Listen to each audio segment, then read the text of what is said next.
오늘 설교 제목을 그때를 아십니까? 이렇게 정했습니다. 제목을 어떻게 정할까 하다가 오늘 우리 본문에 읽은 내용 중에 24절에도 그때에, 26절에도 그때에, 27절에도 그때에, 그래서 그때를 아십니까? 이렇게 지어놓고 나서 제 스스로 제목을 너무 잘 정했다, 그렇게 생각했습니다. 혹시 또 이런 제목을 정해놓은 사람이 있는가 싶어서 인터넷을 검색을 해봤습니다. 근데 설교 제목으로 이렇게 정한 사람은 아무도 없습니다. 다 그때 하니까 그때에, 그때를 아십니까? 하면은 다 어떤 때를 이야기하겠습니까? 옛날 6.25 때, 잘 못 먹던 때, 여자들 시집 와서 고생하던 때, 남자들 군대 생활하던 때, 이런 일들. 그러니까 제목을 정할 때 저는 그런 의도로 안 정했는데 교인들이 이게 또 그때 이렇게 하면 또 옛날 생각할 거 아닌가, 그런 생각이 들어서 제가 정한 그때를 아십니까? 요거하고 지금 여러분들이 생각하는 그때를 아십니까? 그건 틀리다는 걸 먼저 말씀하고 지금 설교를 하려고 했습니다. 일반 사람들이 그때를 아십니까? 하면은 과거, 지난 시절에 잘 나갔던 때, 고생했던 때, 그 과거를 지금 끄집어 와가지고 현재 생각하는 그때를 말합니다. 제가 지금 오늘 설교하려는 그때는 앞으로 되어질 미래의 일을 말하는 것이다. 미래. 그런 일이 일어날 때 우리가 먼저 들어두면 그 일이 닥쳤을 때 우리 오늘 말씀드린 미리 내가 말씀하니라, 미리 들어두면 그 일이 닥쳤을 때 당황하지 않고 문제를 해결하게 되는 것입니다. 설교하는 사람하고 듣는 사람이 소통이 되는 소통, 그렇죠. 제목 하나를 적어도 제가 한 의도와 여러분이 받아들이는 의도가 같아야 대화가 되는 거죠. 근데 이게 안 되면 대화가 안 되는 것입니다. 예수님도 제자들을 데리고 많은 이야기를 하셨는데 소통이 되었을까요? 안 됐을까요? 소통이 안 되었습니다. 바리새인과 헤롯의 누룩을 주의하라 하니까 아유, 우리 떡 안 가지고 왔어, 떡 가지고 오라 하는구나, 이렇게 생각했습니다. 또 수가성 우물가 여인에게 물을 좀 달라 하니까 이 여자가 모르겠습니까? 왜 이방 남자가 이방 여자한테 물을 달라고 하느냐? 너가 내가 누구인 줄 알았더라면 내게 오히려 물을 달라고 했을 것이다. 너가 내게 주는 물은 한 번 먹으면 목마른 물이지만 내가 주는 물은 영원히 목마르지 아니하리라. 그때 여자가 모르겠습니까? 그 물 나도 좀 주십시오. 매일 물 길러 오는 게 이게 좀 귀찮습니다. 그러니까 예수님 뭐라겠죠? 남편을 데려오라. 남편. 물 달라고 하는데 왜 남편을 데려오라 하겠습니까? 둘이 지금 이야기하는데 소통이 됩니까? 안 됩니까? 소통이 안 되죠. 여러분은 남편하고 소통이 됩니까? 안 됩니까? 아내하고 소통이 됩니까? 소통이 되면 아주 행복한 부부입니다. 대체로는 소통이 안 돼야 정상적입니다. 예수님과 제자들 소통이 안 됐잖아요. 자식하고 소통이 될까요? 안 될까요? 되는 부분도 있지만 소통이 안 되는 부분이 많이 있습니다. 예수님도 내가 아직 너희에게 이를 것이 많으나 너희가 지금은 감당하지 못하리라. 그러나 진리의 성령이 오시면, 진리의 성령이 오시면, 진리의 성령이 온다는 말은 무슨 뜻입니까? 예수님이 간다는 말이죠. 가고 나면 그제서야 깨닫게 된다, 이 말입니다. 우리가 부모님이 자녀에게 많은 이야기를 하지만 그때는 어떻게 들립니까? 못 알아듣잖아요. 자기가 장가 가서 애 놓고 키우다 보면 하하, 그때 부모님 하신 말씀이 요 말씀이었구나 깨닫게 되는 것입니다. 그렇기 때문에 여러분이 소통이 안 되더라도 대화를 끊지 마시고 계속 하다 보면 언젠가는 깨달을 때가 있습니다. 예수님도 지금 그렇게 지금 말씀하고 있는 것입니다. 오늘 우리가 살피는 마가복음 13장도 우리는 읽고 있지만 전혀 소통이 안 되는 그런 내용입니다. 예수님 무슨 이야기를 했죠, 지금? 예루살렘 성전이 무너지게 되리라 예언을 했잖아요. 근데 제자들은 뭐라고 했습니까? 언제 이스라엘 나라가 회복되겠습니까? 물론 그 나라는 정치적, 경제적 회복입니다. 예수님은 지금 예루살렘 유대교가 무너질 것을 말씀하고 있는데 제자들은 언제쯤 우리 남편이 승진할까? 언제쯤 갯돈을 탈까? 언제쯤 자식이 좋은 데 들어갈까? 결국 이 땅에 있는 그 나라를 자꾸 생각하고 있는 거죠. 자, 그래서 예수님이 이런 징조를 일어날 것이다 말하고 있습니다. 이런 징조를 말할 때 또 오늘 현대인들은 이걸 어떻게 해석하겠습니까? 지구가 멸망하고 예수님 재림할 때라고 해석하고 있는 것입니다. 그러니까 대화가 전혀 안 되고 있다는 걸 여러분 먼저 인식해야 됩니다. 예수님이 말씀하시는 것과 제자들이 이해하고 있는 것과 또 오늘날 목회자들이 설교하는 것과 교인들이 이해하는 것이 그냥 지팔 지연들 각자 그러는 것입니다. 제가 설교를 해도 제가 의도한 대로 알아듣는 분도 있겠지만 다 자기가 알아서 다 듣습니다. 자기. 이게 소통이 안 된다는 그런 증거인 것입니다. 그래서 소통이 안 되더라도 어떻게 해야 됩니까? 대화를 중단해야 될까요? 계속해야 되겠습니까? 소통이 다 돼야 할 것 같으면 설교할 사람이 아무도 없습니다. 그러니까 어느 사람은 소통이 되는 사람도 있고 안 되는 사람도 있고 안 되는 사람도 때가 지나면 나중에 아하 그때 그 말이 이 말씀이었구나 깨닫게 될 때가 있기 때문에 비록 지금 소통이 안 되더라도 설교를 전하는 것입니다. 여러분은 이해가 안 되더라도 이거 무슨 말인지 모르겠다. 그래도 계속 와서 쭉 듣다가 보면 언젠가 그 말이 그 말이구나 들릴 때가 있을 것입니다. 자, 13장 24절 그때 그 환란 후 해가 어두워지며 달이 빛을 내지 아니하며 별들이 하늘에서 떨어지며 하늘에 있는 권능들이 흔들리리라. 이게 이제 일반적인 해석이 뭐냐면은 이 하늘이 빛을 잃고 우주적인 재앙이 펼쳐질 그때 예수님이 재림하신다. 그렇게 이제 해석하고 설교하고 또 그렇게 알아듣는 경우가 많이 있습니다. 왜 그렇게 생각하냐면은 지금 이 사건을 지금 뭘로 단정하고 있습니까? 예수님이 재림하는 걸로 딱 하고 나니까 그렇게 되는 것입니다. 근데 이런 이해는 우리가 유대인들을 모르기 때문에 그렇습니다. 유대인들. 물론 뭐 그런 해석이 틀린 건 아닌데 그래서 우리가 성경을 읽을 때는 유대인들의 표현 방식이 뭐를 두고 이렇게 말하는가 이걸 이해해야 됩니다. 물론 문자적으로 이런 일이 일어날 때가 있었습니다.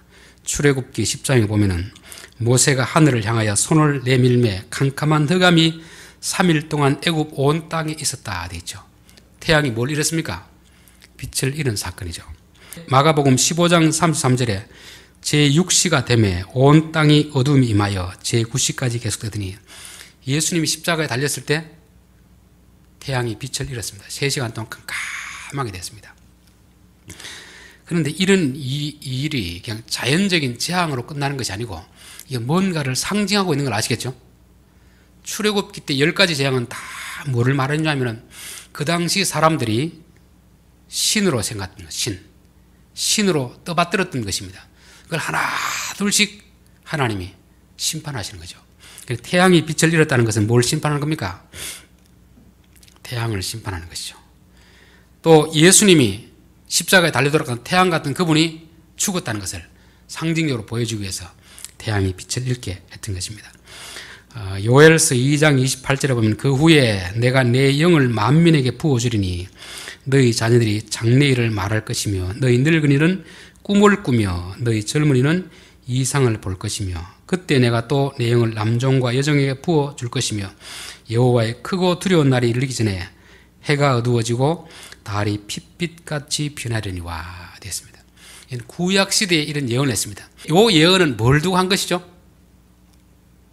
이 예언은 오순절날 성령이 임할 때 그 사건을 두고 말씀하는 것입니다. 자, 구약성경 이사야 13장 10절에 보면 하늘의 별들과 무리가 그 빛을 내지 아니하며 해가 돋아도 어두우며 달이 그 빛을 비추지 아니할 것이로다 되었습니다. 그러니까 이사야 선지자가 예언했는데 그럼 이건 뭘 두고 하냐면 그 앞에 보면은 바벨론의 멸망에 대해서 말씀하신 것입니다. 그러니까 해가 빛을 잃고 달이 어두워지고 별이 떨어진다 하는 말은 저 공중에 있는 적을 말하는 게 아닙니다. 사람이 해처럼 떠받들 그 대상들. 바벨론 왕이면 그 시대에 제국을 다스리는 황제 있잖아요. 황제. 그리고 예수님 당시에는 로마 황제가 뭡니까? 태양입니다. 달이고 별이고 그랬습니다. 그러니까 자기가 떠받들던 태양처럼 떠받들던 것이 빛을 잃는다는 것은 이제 그게 어떻게 된다는 겁니까? 더 이상 영향력이 없다는 것을 말씀해 주고 있는 것이죠. 자, 13장 내용은 보면은 6절부터 9절까지가 이제 그 몇 가지 단계를 설명했습니다. 첫째는 거짓 선지자들이 출현하리라고 말씀했죠. 그 다음에 난리가 나리라고 했죠. 그 다음에 환란이 오리라고. 그 다음에 복음이 전파되리라 이렇게 했습니다. 이게 시키면 기본 틀입니다. 기본 틀. 지난주 한 거 여러분 기억납니까?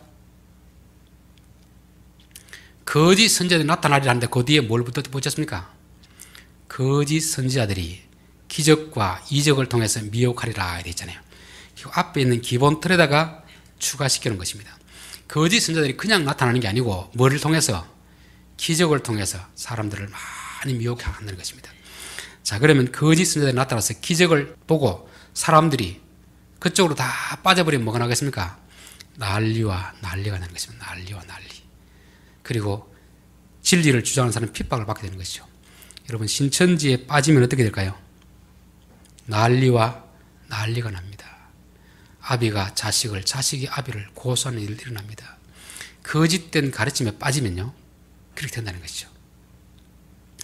예를 들면 남편이 어떤 사기꾼에게 사기를 당하면 어떻게 되겠습니까? 분명히 아내가 볼 때는 이건 사기인데 남편이 보면 돈이 된다고 빠져가 있으면 어떻게 되죠? 부부지간에 어떻게 되겠습니까? 난리가 나잖아요. 그렇죠? 그 다음에 요 사건이 나오죠. 요 사건. 그러니까 해, 달, 별이 떨어지고 어두워진다는 말은 뭐냐면 지금까지는 해처럼 달처럼 별처럼 떠받들었는데 이게 거짓심이 드러난 것입니다. 거짓심이 드러난 그때를 말합니다. 그래서 지금 앞부터 거짓 선지자가 기적과 이적을 가지고 와서 너희들을 미혹하리라. 근데 그때는 거짓인 줄 몰랐습니다. 진짜 뭔가 되는 줄 알았습니다. 근데 시간이 지나고 보니까 다 떨어져 버렸어요. 아하, 이게 거짓이었구나. 깨닫게 되는 때를 지금 해, 달, 별이 해가 어두워지고 달이 어두워지고 별이 떨어진다 그렇게 말씀하고 있는 것입니다. 여러분, 지금처럼 여러분 마음속에 해처럼 떠받드는 것이 무엇이었습니까? 별처럼 달처럼 그렇게 떠받들었던 것이 무엇이었습니까? 그 진실로 내게 신이 된다면 문제가 없는데 반드시 그것은 떨어질 때가 있습니다. 떨어질 때. 우리 선거하기 전에도 그렇게 호언장담했던 사람이 있잖아요. 자신 있게. 그런데 결과가 딱 나오니까 어떻습니까? 완전 낙엽들이 추풍 낙엽들이 떨어져 버리잖아요. 그럼 그 사람이 한 말은 거짓이란 말이죠. 그때는 진짜인 줄 알았었는데 거짓임을 알았습니다. 그러면 이제 어떻게 되죠? 그것에서 나와야 되잖아요. 더 이상 그런 사람은 거짓 선지자의 말을 안 듣고 나와야 되잖아요. 그런데 그걸 모르고 또 따라가는 것입니다. 예전에 보면은 어떤 여자분이 언제 한국에 전쟁이 난다. 그래서 사람들이 막 따라갔습니다. 그때 몇 년도 7월인가 그때 전쟁 난다고 해서 그때 피하기 위해서 필리핀으로 선교지로 갔던 사람이 많이 있습니다. 여러분 또 TV에 나왔잖아요. 그 어떤 한 여자는 천국이 어디 피지 저쪽 하와이 섬 쪽에 거기에 있다가 그걸로 다 보냈잖아요. 이 사람들이 그때까지만 해도 거짓인 줄 몰랐습니다. 진짜인 줄 알았죠. 근데 시간이 지나고 나니까 거짓으로 판명났습니다. 그러면 나와야 됩니까? 나와야 됩니까? 나와야 되잖아요. 판명되기 전까지, 별이 떨어지기 전까지, 해가 어두워지기 전까지는 해처럼 별처럼 달처럼 떠받들고 살 수가 있습니다. 그러나 그것이 다 떨어지고 거짓이다 싶으면 나와야 되는데 안 나오고 있는 사람이 더 문제인 것이죠. 자, 26절 그때 인자가 구름을 타고 큰 권능과 영광으로 오는 것을 사람들이 보리라. 사람들이 요 구절 때문에 아하, 이건 재림 때구나 이렇게 생각하는 거죠. 재림 때. 왜냐하면 사도행전에도 구름을 타고 올라가고 본 그대로 오리라 하니까 재림 때로 생각하는 것입니다. 물론 재림 때도 맞을 수가 있습니다. 그러나 성경이 말하는 이런 표현들은 단순히 재림 때만 말씀하는 게 아닙니다. 우리는 이런 표현을 보면 성경에서 이렇게 표현된 것이 어떤 상황이 있는가를 봐야 되는데 우리 머릿속에 자꾸 어떤 생각이 납니까? 손오공과 삼장법사 옛날 만화책 있잖아요. 구름을 타고 막 다니는 거죠. 하늘에 구름이 끼면 오늘 예수님이 오실라나 내일 오실라나 옛날 찬송가도 그렇게 있었습니다. 그 당시는 성경을 봐도 그냥 이 구약을 모르니까 우리가 늘 봤던 손오공 이야기만 들었으니까 구름 이야기하면 자꾸 그 생각이 나는 거죠. 성경의 구름 이야기는 그 이야기 아닙니다. 출애굽기 19장에 보면은 모세가 셋째 날 아침에 우레와 번개와 빽빽한 구름이 산 위에 있고 나팔 소리가 매우 크게 들리니 진중에는 모든 백성이 다 떨더라. 모세가 하나님을 맞으려고 백성을 거느리고 진에서 나오매 그 산들이 산 기슭에 서 있는데 시내산에 연기가 자욱하니 됐습니다. 이게 이스라엘 백성들에게 구름이라고 하면 딱 떠오르는 게 뭐겠습니까? 하나님이 오신다 하는 것입니다. 여호와의 임재, 그를 지금 말씀하고 있는 것입니다. 자, 다니엘서 7장 13절에 보면 또 내가 또 밤 환상 중에 보니 인자 같은 이가 하늘 구름을 타고 와서, 구약에도 인자 같은 이가 하늘 구름을 타고 왔어 되는 거죠. 우리는 이런 표현을 보면은 무조건 예수님 재림 때다 이렇게 하는데, 그 말도 맞는데 다 그렇게 보면 안 된단 말이에요. 지난 부활주일날 이야기했죠. 우리는 부활이라고 하면 다 뭘 생각합니까? 죽은 이후에 예수님 재림할 때 몸이 부활하는 그것만 생각하잖아요. 그런데 성경의 표현을 보면은 나사로가 죽은 것도 부활로 표현합니다. 병든 자가 일어나는 것도 부활로 말하는 것입니다. 이 뜻이 여러 가지가 있는데 어느 하나만 딱 고정시켜 놓고 보면 원래 하려고 했던 의도와는 많이 빗나가게 된다는 것이죠. 그러니까 구름을 타고 온다는 말씀도 재림으로만 딱 단정시켜버리면 다른 말씀, 다른 의도로 하는 것을 오해하게 되는 것입니다. 그렇기 때문에 다니엘이 말한 것은 예수님의 초림입니다. 초림. 예수님의 초림 때도 구름을 타고 오신다 되어 있고, 또 사도행전에 보면 어떤 말씀이 있습니까? 2장 오순절 날이 이름에 그들이 다 같이 한 곳에 모였더니 홀련히 하늘로부터 급하고 강한 바람 같은 소리가 있어 그들이 앉은 온 집에 가득하며 마치 불의 혀처럼 갈라지는 것들이 그들에게 보여. 이 표현도 어떻게 보면 인자가 오는 그런 표현일 수가 있습니다. 그럼 우리는 성령님과 예수님은 다른 분인데, 물론 다른 분은 맞습니다. 그런데 또 같은 분이에요. 빌립이 예수님께 아버지 좀 보여주시면 안 되겠습니까? 그렇게 할 때 예수님 뭐라겠죠? 나를 본 자는 아버지를 보았거늘 어찌 아버지를 보이라 하느냐. 나 보면 아버지와 똑같다. 똑같이 닮았으니까 나 보면 아버지 닮은 거 똑같다는 것입니다. 자, 그러면 예수님이 초림으로 오실 때도 구름을 타고 오신 것이고, 성령을 통해 오실 때도 구름을 타고 오신 것이고, 재림 때도 구름을 타고 오신 것입니다. 저 위에 있는 저 구름이 아닙니다. 하나님의 임재 가운데서 오신다는 것을 말씀하는 거죠. 그래서 사실 엄밀한 의미에서 이 마태복음 13장은 오순절을 예언하고 있는 그런 말씀이 되고 있는 것입니다. 자, 27절, 또 그때 그가 천사들을 보내어 자기 택하신 자들을 땅 끝으로부터 하늘 끝까지 사방에서 모으리라. 이게 재림 때도 해당되는 말씀일 수가 있고, 오순절 때도 해당될 수가 있고, 요 말씀이 이사야 11장에 보면은 여호와께서 열방을 향하여 기치를 세우시고 이스라엘의 쫓긴 자를 모으시며 땅 사방에서 유다의 흩어진 자들을 모으시리니, 요 이사야가 한 예언은 이스라엘 백성들이 바벨론으로 포로로 잡혀갔잖아요. 다 흩어버렸거든요. 그러나 70년이 지나고 다시 불러 모으겠다, 그런 의미가 있습니다. 그러니까 우리 이런 사건들을 단순히 그냥 예수님의 재림 사건에만 집중시키면은 앞에서 다른 많은 경우의 것들을 오해하고 놓치게 되는 그런 것입니다. 그래서 똑같은 말씀이, 이사야는 이스라엘 백성들의 회복을 말씀하는 것이고, 예수님은 오순절을 통해 새 교회를 세우실 것을 말씀하는 것이고, 이게 확대 해석하면은 재림 때를 말씀하고 있다고 볼 수 있는 것입니다. 이런 것들은 이제 일정적인 패턴이죠, 패턴. 그렇죠. 여러분, 부모 세대가 군대 생활한 거하고 지금 자녀 세대가 군대 생활한 거하고 같겠습니까? 다르겠습니까? 다르겠죠. 그러나 군대라는 속성은 달라진 게 없습니다. 조금 뭐 기합을 더 주고 덜 주고 차이는 있지만 군대라는 속성은 달라진 게 없어요. 그래서 우리가 이걸 알아놓으면, 들어두면 다 도움이 되는 것입니다. 그래서 이것은 재림 때만 일어난 일이 아니고 지금 우리에게도 일어난 일이다. 그럼 이사야 선지자는 왜 이렇게 모은다고 했을까? 그 모으는 이유가 바로 이사야 11장입니다. 그때 이리가 어린 양과 함께 살며 표범이 어린 염소와 함께 누우며 송아지와 어린 사자와 살찐 짐승이 함께 있어 어린 아기에게 끌리며. 그러니까 예수님이 포로로 잡혀갔던 그 많은 백성들을 다시 모아서 뭘 하겠다는 겁니까? 에버랜드 동물농장 만들겠다는 말입니까? 그게 아니겠죠. 하나님이 다스리는 나라를 만들기 원하는 것입니다.